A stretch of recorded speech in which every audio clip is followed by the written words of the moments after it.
Arestado ang isang lalaki na kinilalang si alias Charlie, 41 anyos, walang trabaho at residente ng Purok 16, Barangay Doongan, Butuan City matapos mahuli sa isinagawang bypass operation ng mga otoridad sa Purok 3A, Barangay Holy Redeemer nitong lungsod. Nakilalang suspect na si alias Charlie at itinuturing na isang street-level individual drug personality.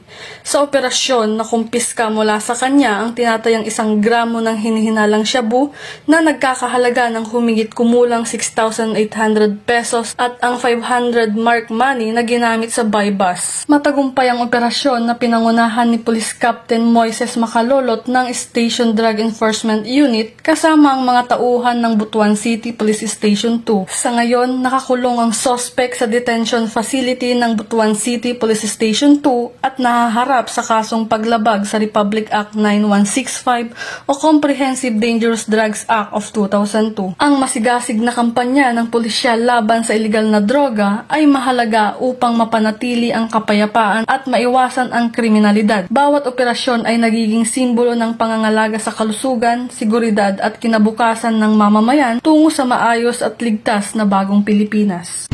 Mula dito sa Police Regional Office 13, ako ang inyong PNN Correspondent, Patrol Woman Joanna Kawili, alagad ng batas, taga-taguyod ng Balitang Pulis.